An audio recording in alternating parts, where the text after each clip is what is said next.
paghahatid ng impormasyon at teknolohiya sa pamamagitan ng pagkasanay, pagbibigay ng mga babasahin o video, pag-aaral sa pamamagitan ng kursong pang-agrikultura sa internet, pagbibigay ng suporta sa paggawa ng learning site, scholarship, suportang pangkabuhayan. Ilang lamang yan sa serbisyong inihahatid ng Agriculture Training Institute, Regional Training Center, Region 2. Agricultural Training Institute, Regional Training Center Region 2, nagsisilbing bisig ng kagawaran ng pagsasaka sa pagsasanay at extension sa ating mga extension workers, magsasaka, kababaihan at mga kabataan. Para sa karagdagang impormasyon, makipag-ugnayan lamang sa aming opisina sa Malasin, San Mateo at Isabela State University Compound, Garita, Cabagan, Isabela. Isang paalala mula sa Agriculture Training Institute, Regional Training Center, Region 2 at ng himpilang ito.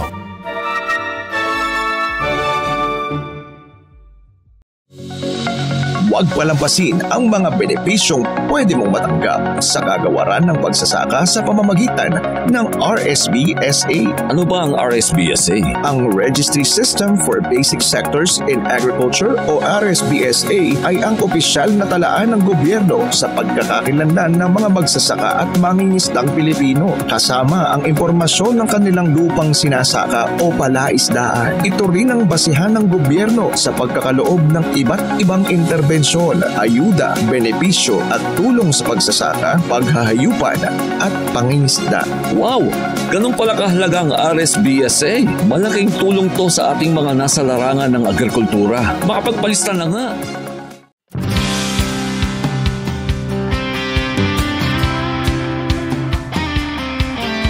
Ito ng bagong pananaw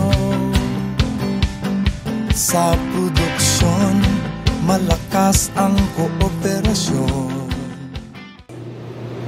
Isang mapagpalang araw sa lahat na nakikinig sa official Facebook pages ng ETR Region 2, DA Region 2, NIA Cagayan Valley Region, NIA Maris Magat Integrated Irrigation System at sa ating mga partner radio station. Sa ngalan po ng ating OIC Center Director Dr. Clarice Maria Galasca, malugod po namin kayong tinatanggap sa ika-7 episode ng ating Radyo Eskwela, School on the Air on Rice-Based Integrated Farming System. Ako po muli si Jolina Sanchez, ang inyong host para sa isa na namang makabuluhang talakayan sa araw na ito. At makakasama nga po natin ngayong araw ang ating resource person na si Miss Sharon Israel Celino ng DA Bureau of Fisheries and Aquatic Resources Region 2 patungkol naman po sa rice fish culture. Ayan, sa lahat po ng mga nakikinig po natin, magandang araw po sa inyong lahat. At isang mainit rin pong pagbati sa ating pong 1,500 enrollees mula sa iba't ibang bayan dito sa probinsya ng Isabela. Kayo po ang nagsisilbing inspirasyon sa programang ito at lubos din po namin pinasasalamatan ang ating pong mga katuwang na ahensya na walang sawang sumusuporta sa pagsasakatuparan ng programang ito. Ang Department of Agriculture Regional Field Office No. 2 at ang mga experiment stations, National Irrigation Administration Magat River Integrated Irrigation System o NIA Maris, National Irrigation Administration Region 2, PhilRice, ang probinsya ng Isabela at ang mga municipal and city local government units ng probinsya ng Isabela at ang ating pong mga municipal agriculturists at ang ating pong mga SOA coordinators. Magandang araw po sa inyong lahat.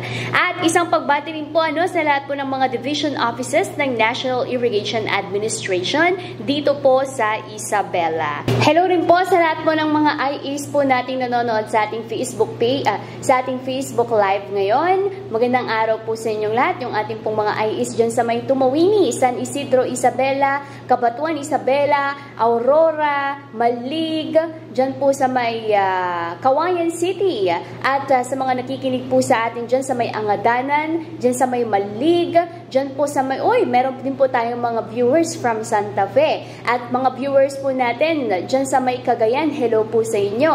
At siyempre, hello din po sa mga IAs po ng Ramon, Isabela, Ilagan City, ayan na nakikinig po sa atin, at ang mga taga Bugalyon, Achievers IA, hello po sa inyo. At syempre, hello din po sa lahat ng mga taga San Mateo Mateo na nakikinig sa atin ngayon, taga sino pa to? Marami actually, tayong mga viewers na mga IESAN na nanonood sa ating Facebook page, sa ating Facebook Live. Maraming salamat po sa inyong pagantabay at naway marami pa po tayong matutunan dito po sa ating School on the Air. At paalala lamang po hanggang episode 8 po ang lecture po natin. Pero magkakaroon din naman po tayo ng recap ng ating pong mga naging lectures mula episode 1 hanggang episode 8. So, ngayong araw na to ay ang ating episode 7 at sa Miyerkules po ang ating episode 8 at ang recap po natin ay on Friday. So, sa lahat mo ng mga nakikinig po sa atin ngayon, yun po ang mangyayari. So, last week na po ngayon nang iring po natin ng mga lectures po natin dito sa ating School on the Air. Kung hindi pa po ninyo napapanood at napapakinggan ang ating pong mga episodes from 1, 2, 3, 4, 5, 6 ay maaari nyo pong balikan ito sa mga Facebook pages po ng ATR Region 2, DA Region, NIA Cagayan Valley at sa NIA Maris. Meron po yan. Recorded po ang ating mga live, kaya kung hindi pa po kayo nakakapanood ay maaari nyo pong balikan ang ating pong mga lectures. At bago po tayo magdako sa ating pong pang-pitong lecture ngayong araw na ito, ay muli po muna nating balikan ang mahalagang punto mula po sa ating pang-anim na paksa na tinalakay nga po ni Dr. Maury Toringan, ang ating pong Senior Agriculturist and Livestock Focal Person dito po sa ATI Region 2 patungkol po sa rice, livestock, and poultry integration. So last week nga po ay piniliwanag nga po ni Dr. Maury ang pagsasanib ng paghahayupan at manukan sa tradisyonal na pagtatanim ng palay ay nagbibigay raw po ito ng maraming benepisyo tulad nga po ng dagdag kita mula sa karne, itlog at gatas at mas mataas po na ani dahil sa natural po na pataba mula sa dumi ng hayop. At natalakay rin po niya ang pagkontrol sa peste at damo dahil gamit po ang mga itik at manok at pagpapayabong po ng lupa sa natural na paraan at mas malinis po na kapaligiran dahil sa muling paggamit po ng farm waste. Ayan, kabilang po sa mga kombinasyong maaaring gawin ay ang palay na may itik,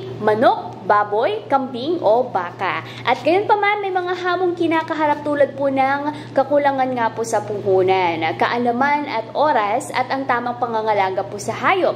Kaya naman, inirekomenda niyang pag-aralan po muna ang mga teknolohiya, magsimula sa maliit, gamitin ang lokal na resources at sumali po sa mga kooperatiba upang maging matagumpay sa ganitong uri ng pagsasaka. Kaya napakahalaga po ng trainings at malaman po ninyo mga ganitong teknolohiya. So, pamamagitan po ng ating radyo eskwela, naway makatulong po ito sa inyong sakahan. At para po sa ating pang-pitong paksa, para po sa ating pang-pitong paksa dito po sa ating Radyo Eskwela, School on the Air on Rice-Based Integrated Farming System, ay atin naman pong pakinggan ngayong araw na to ang pagtalakay nga po ni Ms. Sharon Israel Salino ng DA Bureau of Fisheries and Aquatic Resources, Region 2, ang patungkol naman po sa rice fish culture. Okay, magandang umaga po sa atin lahat. So, by the way, ako po si Sharon Celino mula sa Bureau of Fisheries and Aquatic Resources, Regional Office Number 2. Ako po ay naka-assign sa Regional Fisheries Training and Fisher Folk Coordinating Division kung saan kami po ay tumutulong sa pagbibigay ng mga pagsasanay, technical na suporta at pagpapatupad ng mga programa para sa mas ligtas at masaganang pangingisda sa agrikultura. So, una sa lahat, punta muna tayo sa introduction, bakit po kaya nagkaroon po tayo ng ganitong teknolohiya. So, may mga dito na identified ng mga suliranin o problema sa kasalukuyang agrikultura natin. So, una, decline in agriculture growth rate o mabagal na paglago ng sektor ng agrikultura. So, ang pangalawa po, ang increasing malnutrition o pagtaas ng malnutrition. Okay, so ang pangatlo po, yung pagtaas ng gastos natin sa production or increasing cost of production. So tumataas po dito yung presyo ng mga binhi, abono, pesticide at pati na din po yung gasolina. Kaya yung mga farmers na napipilitan silang mangutang para lang magastusan o magkaroon po sila ng puhunan po sa panilang pagpapalay. At mababang kita ng mga magsasaka. Ang nakikita pong solusyon natin ngayon sa ganitong pong problema ay ang integrated farming system. So, ano po tong integrated farming system? So ito po yung pinagsama-samang sistema ng pagsasaka. So, isang diskarte sa pamahala na mapagkukunan upang makamit ang pang-ekonomiya at mapanatiling produksyon ng agrikultura upang matugunan ang pagkakaibang pangangailangan ng sambayanan ng sakahan habang pinapanatili ang base ng pagkukunan at pinapanatili ng mataas na kalidad ng kapaligiran. So ito po yung mga possible po na integrated farming na pwede po nating gamitin. No, dito sa presentation ko po, dito po tayo sa agriculture rice plus rice fish culture. So ano po ang rice fish system? So ang rice fish system po ay pinagsama-samang palayan kung saan ang isda ay kasabay o kahalili ng palay. So ito po yung sabayan nating pwedeng sabay ang rice together with fish po doon sa isang area, or pwede din po alternately with rice. Ano po tong alternately with rice? So pwede po rice muna and the next cycle po ay fish. So ganun po yung rice fish system. So dito po nagbibigay daan sa production ng mga isda at iba pang mga hayop sa iba pang isda mula sa parehong lugar o sa palayan natin o sa isang compartment, at sa pangkalahatan ay hindi nagdudulot ng pagbawas ng ani ng bigas. So ito din po ay isang source ng animal protein, o ito yung pinagkuhanan natin ng protina na mahalaga po din po sa nutrisyon ng sambayanan at kita ng sakahan. So ano po yung mga suitable fish species, ano pa yung mga kailangan ng mga isdang angkop sa palay isdaan system. So dapat po ang pipiliin nating isda ay yung mabilis lumaki o fast growing species. So ano po ito, pwede po yung mga tilapia, ayun nga sabi ko po kanina, may tilapia, pwede din po yung carp na ilagay po dyan sa palaisdaan natin. Kayang mabuhay sa mababang tubig. So, hindi na kailangan ng malalim na tubig, kaya swak sa palayan. So, can survive in a shallow water. So, yun nga sabi ko kanina, ito yung mga tilapia, pwede po yan. Kayang tiyakin ng matinding pagbabago sa kapaligiran. Hindi agad na mamatay, dapat ang isda po na ilalagay natin na hindi agad na mamatay kahit nagbabago ang temperature or kalidad ng tubig. Can be managed easily. So yan, madali yun nga, madaling alagaan gaya nga po ng tilapia at karpa. At it can be, so ang pag-aalaga din po sa integrated farming or rice fish culture ay pwede din po either monoculture or polyculture. So ang mono isa lang po yung ilalagay natin, for example tilapia lang, or kung gusto mo dagdagan pa si tilapia, ikarga mo ulit si karpa. So magiging polyculture po yan. Poly means dalawa po kasi. So meron po tayong tatlong culture system sa ganitong teknolohiya. Meron po yung alternative rice fish culture, simultaneous, and modified rice fish culture. So ano po ito? So isa-isahin po natin. So, ang alternate or rotation rice fish culture system, ito po yung pag-aalaga ng isang paraan ng pag-aalaga o production kung saan palay at isda ay tinatanim o inaalagaan ng salitan. Kaya nga alternate or rotation. So, example, sa ngayong cropping po, wet cropping, ngayong buwan na po nito ay gawin mong ang i-stock mo, ang ilalagay mo muna ay fish. After 4 months culture of fish pag ma-harvest na, ang susunod mong ilalagay doon sa palayan mo ay tilapia. So, ganun po yung alternate or rotational fish culture system. Pangalawa, simultaneous rice fish culture. So, dito naman po, yung kanina, alternate, salitan, ito naman po ay pwede po silang sabay na alagaan. Andyan na yung rice, andyan na din po yung isda. So, sabay po sila in one compartment. So, isang compartment or isang fish pan or isang palayan, andun na po yung rice, andun na din po yung isda. And yung modified rice fish culture system. So, itong modified rice fish culture system, ito yung bagong teknolohiya po. Ito po yung, kumbaga, actually, ito ginagawa na natin. Ito po yung mga fish pan na nandun po sa palayan mismo. So, ang fish pan po ay nasa, either nasa gitna ng palayan mo or nasa tabi. Ang katabi naman niya ay yung mga palayan din. So, for example, may fish pan ka, tapos yung palibot niya ay puro palayan. So, ito po yung modified. So, ito po yun ay meron po, karaniwan po ay 10% ang kabuang lawak ng bukid ay nilalaan para sa palaisdaan. Kung 1 hectare po yung area mo, yung 10% niya ay pang fish pan alone lang. So, parang typical lang po na fish pan po siya. Ang kagandahan lang po nito, yung tubig po kasi tubig dyan sa fish pan mo, pwede mo siyang gamitin sa tubig mo din po sa palayan.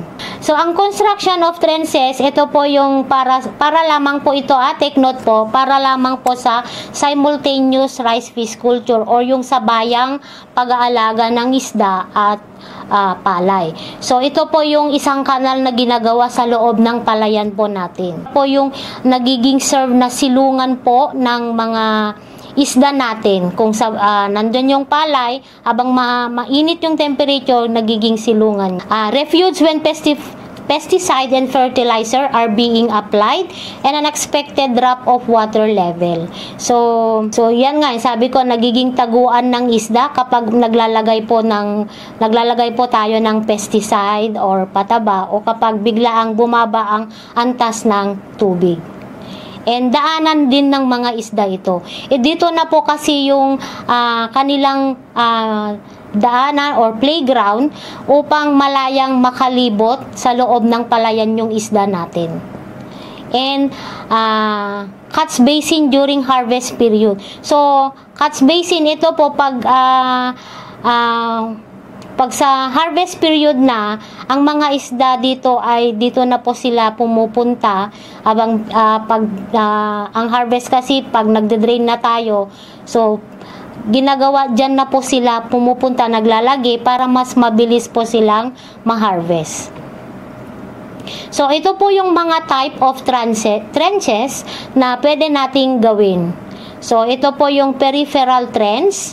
So, isang uri ng kanal na tinatayo sa 4 na gilid ng palayan.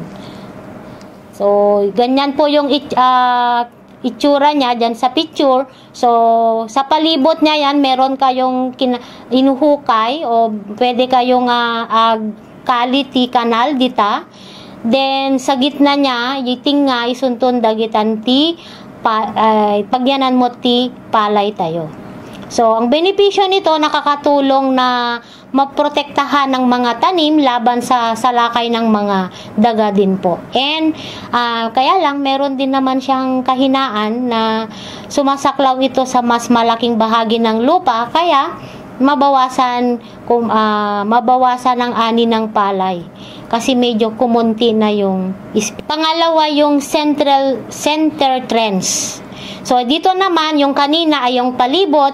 Ito naman ay ang dug out mo naman, yung dug na huhukayin, na dikalyin tayo nga, pagyanan to ti ikan tayo kat dijay, tinga ti fish. Imagine yung palayan, aji kwa tayo, kataltalunan tayo niya, dyan ti area.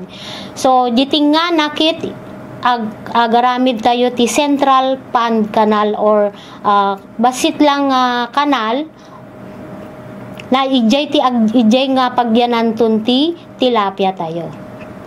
So mas makatipid ang benepisyo nito, mas matipid ang nasasaklaw na bahagi, kaya kaunting pagkawala ng ani ng palay at mas mababa ang gastos sa paggawa kumpara sa yung unang yung bagak tatay kajay peripheral trend. So mas konti, mas basit lang ti construction cost tayo dito kasto ito usa rin tayo. Next yung T-Trends melt.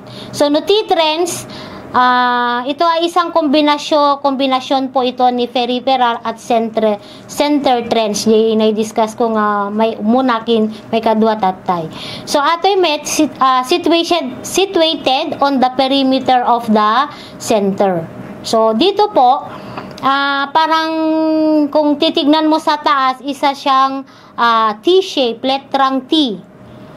So gagawa aghukay ka ti kanal di jay tinga na kugis T. So dun na po maglalagi yung isda po natin. Pang-apat po yung pit style, dug at the center of the paddy for the same purposes. So ito po ang pit style, isang hukay na ginagawa sa gitna ng palayan na may kaparehong layunin ng trends po na yung mga nabanggit ko po yan naman po yung mga practical outlook of trends refuge combination of rice fish culture plots. So ganyan pong itsura niya. So yan po yung pabilog dyan, yan po yung center pit, ayan, ganyan po yung itsura niya, yung sinasabi ko po. And may pwede din pong ganyan mga possible outlook o ganyan po. Ito po ay sa mga nakuha po sa Google. So yan para madali lang po natin ma-imagine kung anong itsura ng mga paddy or rice fish system. Okay. So before po tayo pala mag-stock, so ayan, ano po yung gagawin natin. So kailangan naman po nating i-prepare yung mga palayan po natin. So sabi ko po kanina, yung disadvantage niya na medyo mababa po yung dike or height po or dike ng mga palayan natin. So kailangan natin siyang itaas para nang sa ganun hindi po makawala yung mga isda po natin. So yan, embankment with an height of 40 to 50 cm. So pwede na po natin siyang itaas konti. So kung ano yung, 'di ba, naghuhukay na tayo ng mga ditches or yung trenches na yan. So yung mahukay, yun na yung ilalagay mo doon sa tambak or dike tayo ti palayan tayo. Then kailangan din po lagyan din natin ng provision of draining or drainage paglabasan ng tubig. So kailangan po ito kasi po nasanay sa palayan, nasanay tayo na walang drainage kung palay lang. Pero pag may isda na po tayo, kailangan kasi na mayroon po tayong drainage canal. Kailangan kasi ng water refreshening o ma-maintain natin yung quality ng tubig po dito. So, kailangan po ito. So, pwede po gumamit tayo ng shovel or aho or a bear o yung mga anumang pwede natin gamitin panghukay. And yun nga, lagyan po natin ng in-store water outlet, either bamboo tubes or kung wala po yung pwede naman po yung PVC pipe. Yun na po yung pwede natin gamitin. Then, dun po sa PVC pipe natin, ayan po, kailangan po lagyan natin siya ng screen or wire. So, bakit po lagyan po natin ng ganito? Para po maiwasan o ma-prevent po yung pagkawala o para hindi po makalabas po yung stock natin. And at the same time, hindi din naman po makapasok pag nagpapasok tayo ng tubig, hindi po makapasok yung ibang peste. Ano po to? Kasi kung minsan, irrigation po yung source natin ng tubig. Pag nagpapasok tayo, baka may tendency po na makapasok po yung mga na-fertilize na itlog. itlog ng isda. Baka pumasok po siya doon, sumabay po sa pagpasok ng tubig at nag-hatch po doon sa loob. So nagiging competitor po natin siya. Bakang mangyari dyan, nagkakaroon na yan ng overstocking or competition po sa food nila. So, ayan, pwede po yung gagamitin natin na screen, pwede po yung bamboo slat, your basket, or pwede din naman po yung mga nets po na sira na. So, parang ganyan po yung itsura niya. Yung kanal po natin, for example, may central trench, may screen po dyan, para po maganda po yung daloy at hindi makapasok at makalabas nga po yung stock dyan. Next po yung paddy preparation ay ang drying na po, sun drying. So ito po kailangan po nating i-dry po, i-sun-dry yung lupa ng pond natin until crack for conditioning. So kailangan na ang inga di daga di fish pan tayo or di palayan kit ag-crack. Hopefully kasto iti mangyarin kidagi di fish pan tayo or di palayan ag-crack isuda tapno dagi jay toxic gases po kit ag-evaporate. So ikan tayo ti time ni daga nga makaangis na ikan tayo mo tapno may makaangis at kumbaga makaina na isuna. So ito po ay patuyuin lang natin, ibabantay lang isuna ti init tingga nag-crack data nga itsura na. Then ito po ay yung nakapahusay na kondisyon ng lupa para ang pagtatanim ng palay at pagpapalaki ng isda. So, basure po natin na maganda po yung magiging quality ng lupa natin. And, next po, ang gagawin na dyan, after po nyan, so, kailangan po mag-apply tayo ng apog or lime. So, familiar naman po kayo nito, no? Apog. So, kailangan poag-apply tayo ti apog. Agricultural lime po. Inulit ko po, agricultural lime. Hindi po yung lime na ginagamit, apog, nga ususarin lagi jay agmamama. No? So, iba po yan. So, ito po ay agricultural lime. Available po naman po siya sa mga agricultural supply. So, ano po ang gamit ni agricultural lime po dito? So, to neutralize po yung pH level po ng lupa natin. So, i-correct niya po yung acidity, kinaalsim or kinasugpit po dajay daga tayo. At the rate of 100 grams per square meter or 1,000 kilogram per hectare. So, yan po yung gagamitin natin. Either agricultural lime or pwede din pong hydrated lime. Ayan, pwede po yan. Or para masigurado po kung ano yung ilalagay o anong dosage, mas mainam po kasi na kailangan din po nating ipatest kasi yung soil natin. So actually ang DA naman, nagso-soil sample po sila. Yan, so diyan po nakikita natin kung acidic or basic po yung lupa natin. So, yun po yung kagandahan na mag-apply po ng pag-apply po ng lime para ulitin ko po para ma-neutralize niya o makorek niya po yung kinaalsim or kinasugpit jay daga tayo. Kasi po, no hanga na-correcti ka na ato'y kina-acidic ato'y daga tayo to, kit urain to no ag-apply kayo nga kanayon ti lime, ay ti fertilizer, kat hantay makaproduce ti plankton to, na yun naman na yung pagkain po ni tilapia. So, yung last na gagawin po natin sa paddy preparation ay yung pag-apply ng fertilizer.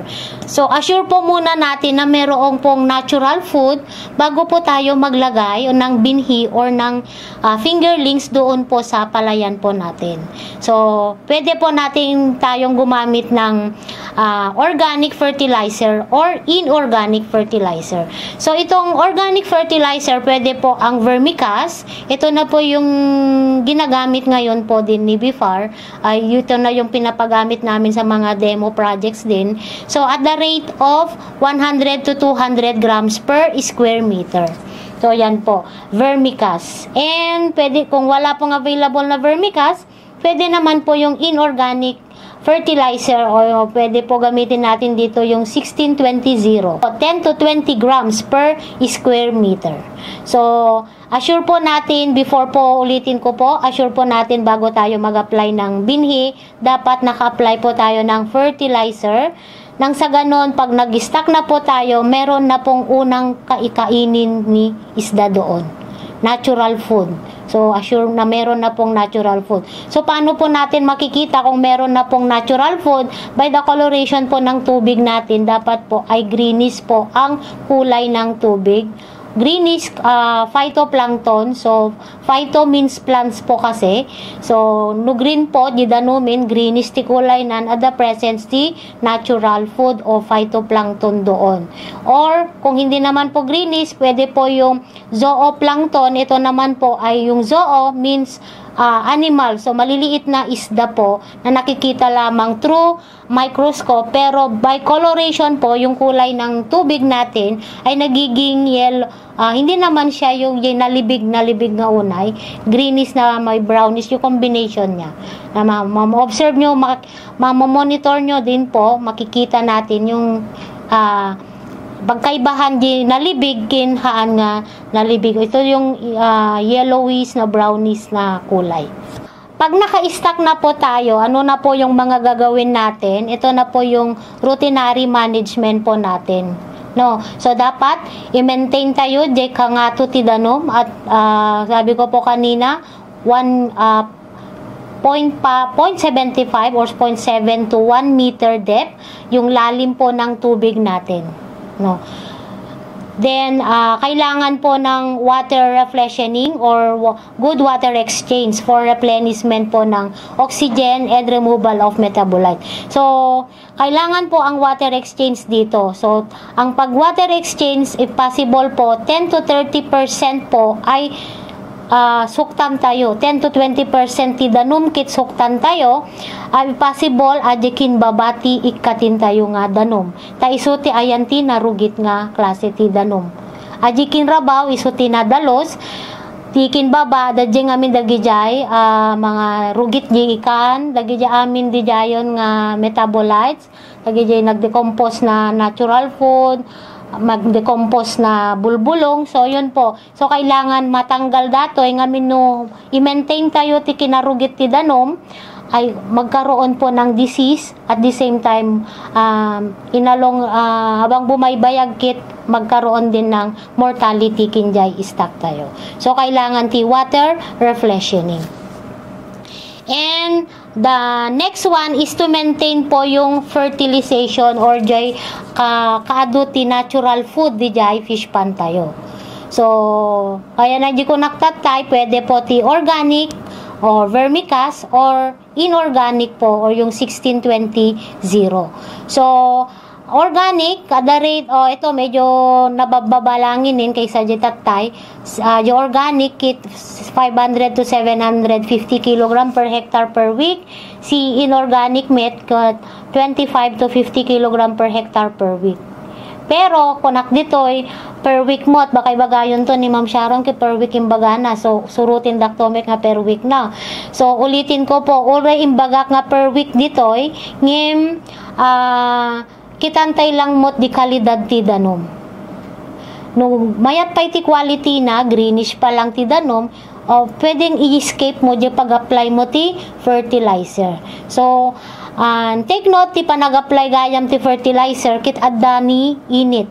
No po, adda ni init, mayat ti weather condition, tapnuhaan nga useless ti panag-apply tayo ti fertilizer. So pwede po yung broadcast method nga usually nga pag-apply tayo ti fertilizer DJ palayan tayo. Okay lang din po. And Ayan, yung monitoring of dissolved oxygen, so kapareho lang lang ading bagaktatay nga yung water exchange. So pwede pareho lang din po yan, monitoring of dissolved oxygen. So ito, kailangan mo na mag-water refreshening to maintain yung dissolved oxygen natin. Actually, ato yung monitoring ko na dito, kitan tayo ti behavior di ikan. Obserbarin tayo no agtutunglab da di ikan tayo di jar about ti fish pan or di palayan tayo. So usually mo yung imagine rainbow, bigat kin malem kit nababa ti dissolved oxygen tayo dita. Actually the dissolved oxygen nasa 3 to 5 parts, 3 to 5 po yung reading. So umaga at hapon, bigat kin malem na babati dissolved oxygen. Tika nga tuwan kit nuting nga aldaw. So, nuting nga aldaw, kaya agtutunglab, ajay fish pan, ajay ikan mo, kahit nasawin kit either mabisin or nababati oxygen mo. So, kita nyo ti behavior na, no, ajay, ti Ilocano, jag tayo tijik nga kasjay, kasla naulaw nga tilapyan, naulaw iso na ti paglangoy na, so baka dissolve oxygen kailangan. So nukas jay ti tsura dagi ikan, kailangan po na ayun nga water refreshening palit ka ti danom. So habang nare-replenish nasuksuktan di danom, ngumat nga to ti oxygen kasi aji once nga naggaraw po di danom tayo, agki-create iso nanti dissolve oxygen. Okay. So, ang isa pa po ang nating gagawin pag nasa pag-aalaga na tayo ng ganito, isang routinary management din, mag-conduct po tayo ng sampling. Ang sampling po ay to assess po no dimakel wenno haan dajay tarakin tayo. So, kitan tayo no dimakel ba wenno haan. Then usually ti sampling ay ararami din tayo if possible, pwede din po every 15 days or once a month, okay lang po yan. Ti importante kit makita tayo no dimakel wenno haan dajay tarakin, and the same time ti may sapay purpose na no apek sampling tayo tapno may adjust tayo dajay kaninda. No. So, umyo muna tayo arami doon. Alain tayo dyan. Average body weight. So, mangala kayo ti net or tabukol or yung usarin tayo nga panghuli kanyada. And no nakaala tayo, ikilo tayo datoy.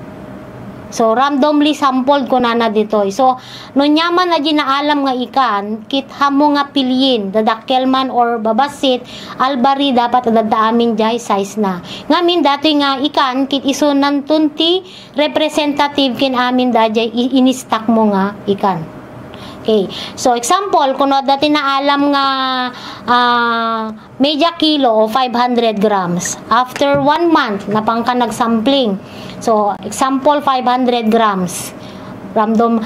Di 500 grams, binilang tayo, for nalisto lang ma-compute, binilang tayo ko 20 pieces. So, 500 divided by 2, 20, kung nakumakit, adaan ti kadagsin jay istak tayon for 1 month, example, kit 25 grams. Ganun po yung pag-alati average body weight. So, pag nakuha na po yung average body weight po, yung kanina, ang example po natin ay 25 grams. So, compute na po natin yung ilan po yung kakainin ng stock natin.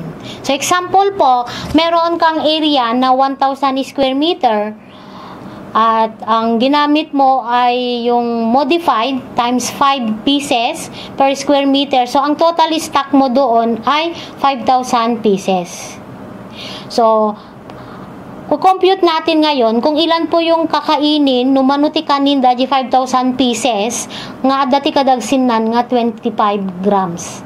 So, using the formula po, yung DFR, so, ABW times total stock times survival rate times feeding rate.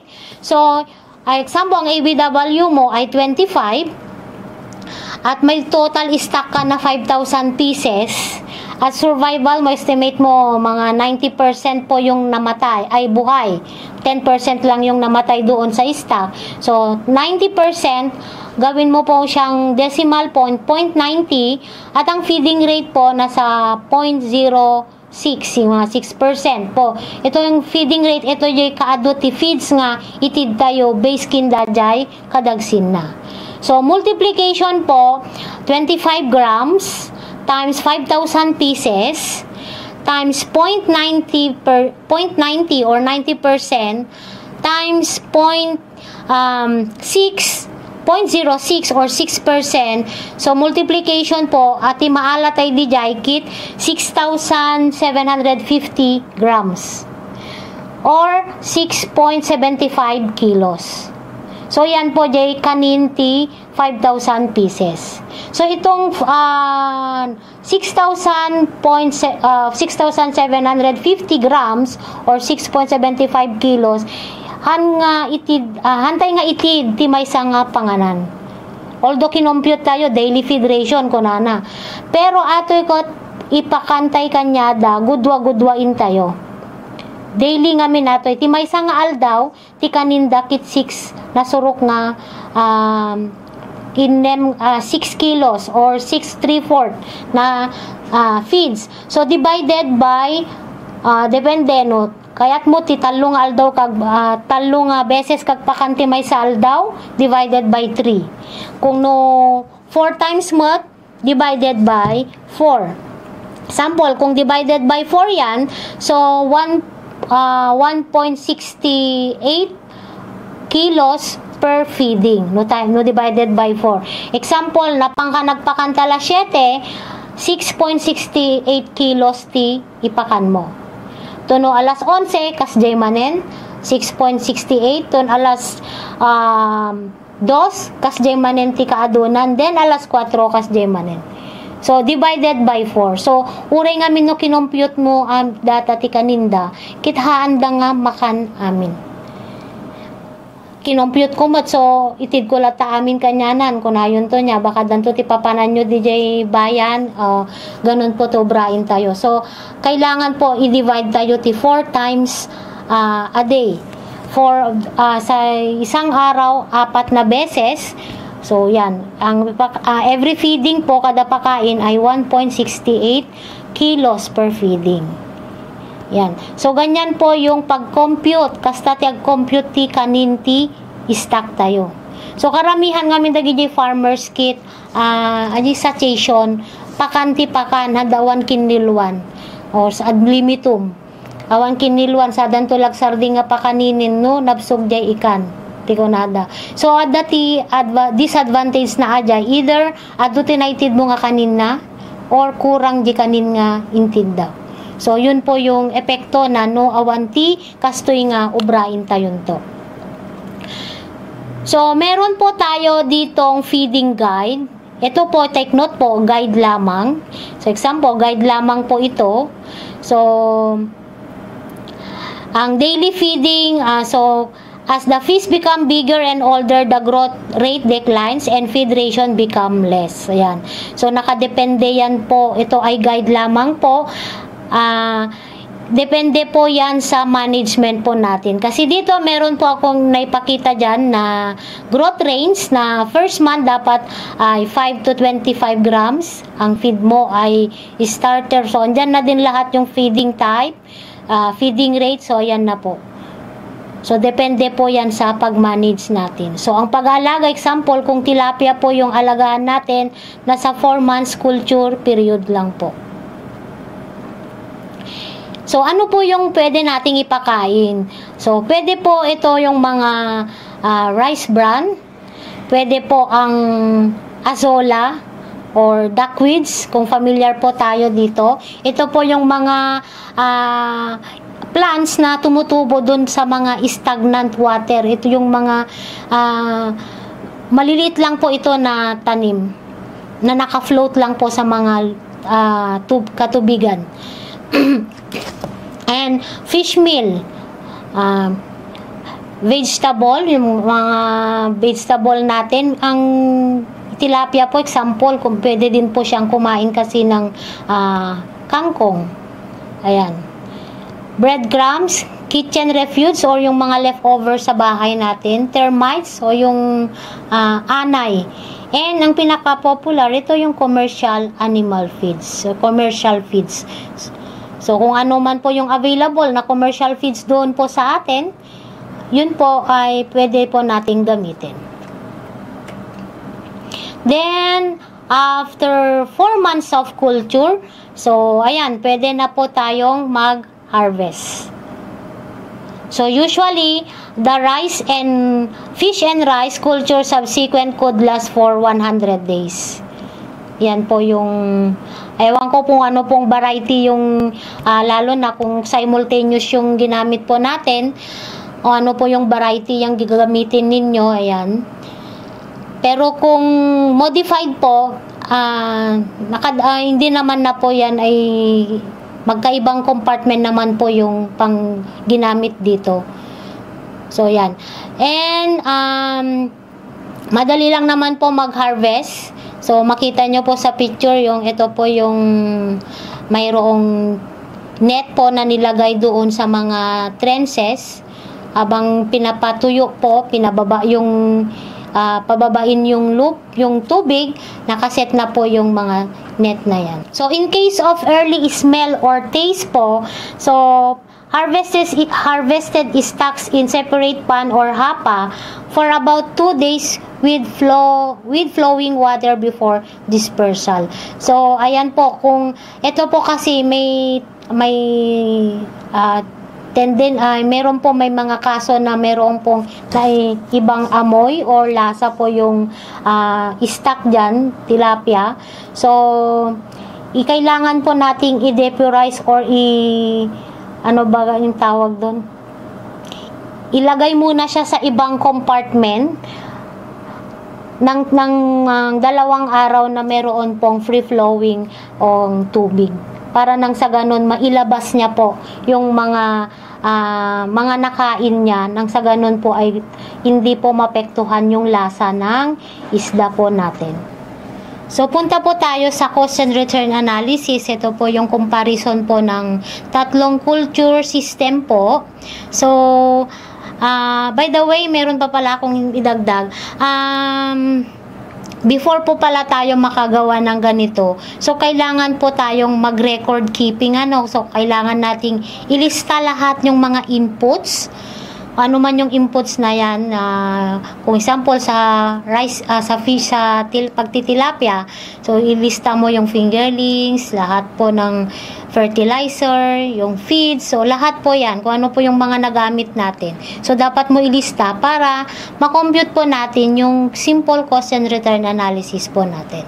So dyan po, meron po tayong culture system, 3 culture system, the simultaneous, alternate, and modified. So yan po, dun sa slide, meron po tayong mga corresponding area with production cost, including na po yung nandyan na yung net income and ROI. So makita po dyan ng pinakamataas po ay yung modified rice fish farming. So pero ang area lang po dito ay 100 square meter. So yan. So ang nandyan na din po yung production cost niya with corresponding harvest at with ROI.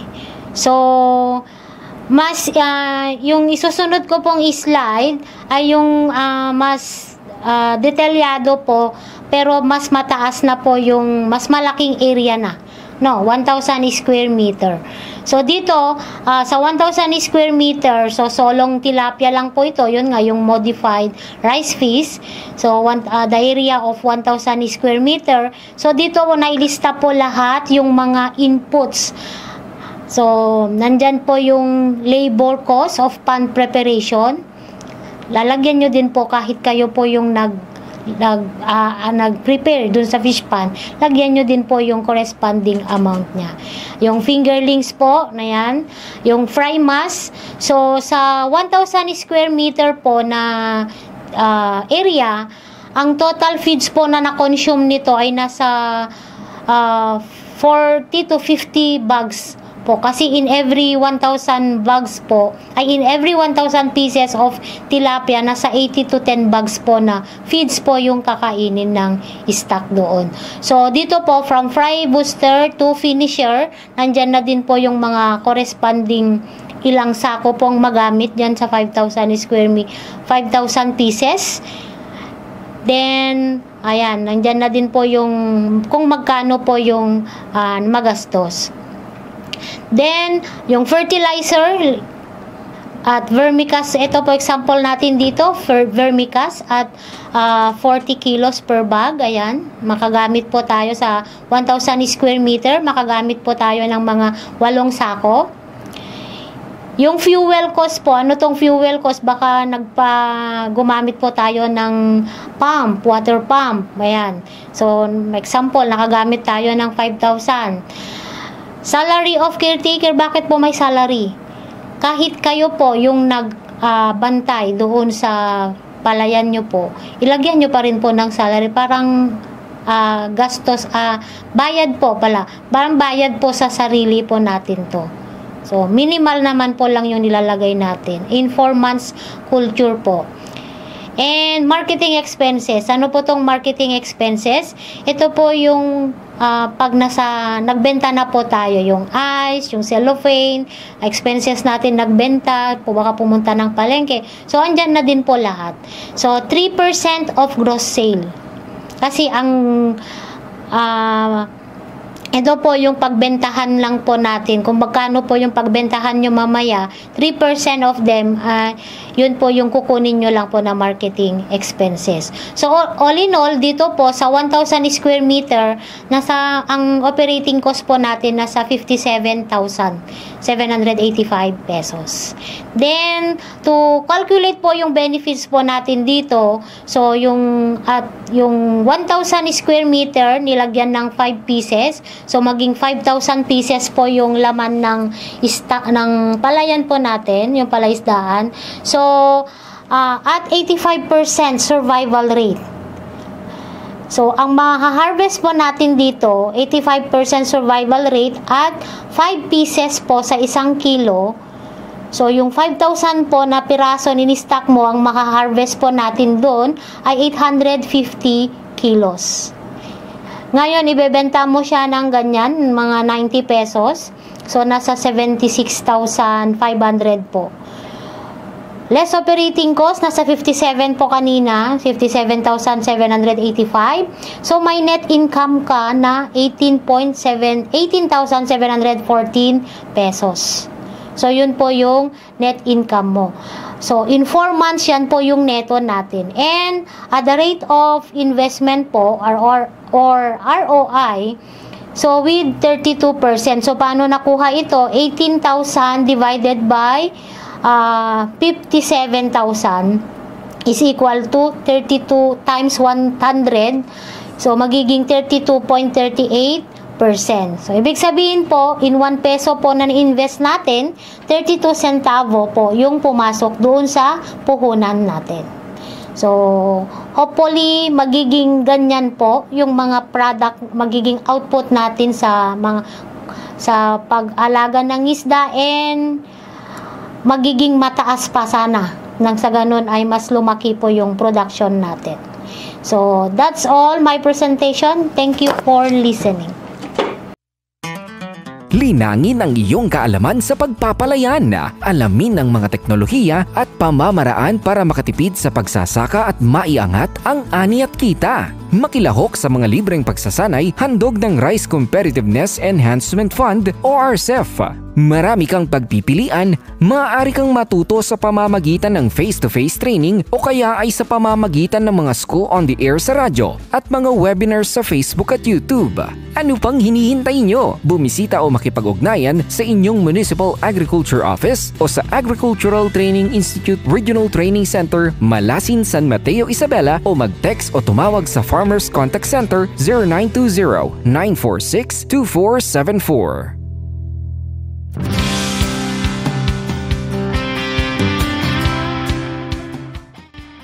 Atin niyo niyo pong napakinggan ang pagpapaliwanag ni Ms. Sharon Israel Salino ng DAPVAR patungkol po sa rice fish culture. Kung mayroon po kayong mga katanungan o pagkaklaro po sa ating paksa, ay maaari lamang po kayo mag-text sa ating hotline number 0949-889-6315. Or maaari lamang din po kayong mag-message po sa official Facebook page ng ATR Region 2 upang pong sasagutin po natin yan. At maaari din po ninyong isulat yan sa mga notebooks po ninyo para po pwede nyo pong itanong itong mga katanungan po ninyo sa ating resource person sa nalalapit nga po nating graduation.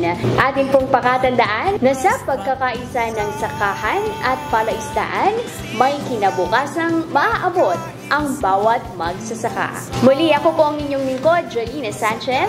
Magkita-kita po muli tayo sa Miyerkules para sa ating ika-8 episode dito po sa ating Radyo Eskwela, School on the Air on Rice-Based Integrated Farming System. Mabuhay po kayo, mga magsasakang Pilipino! Siguradong pagkain sa buong bansa, masaganang ani, mataas na kita, maulad na buhay ng mga magsasaka at mga mangingisda.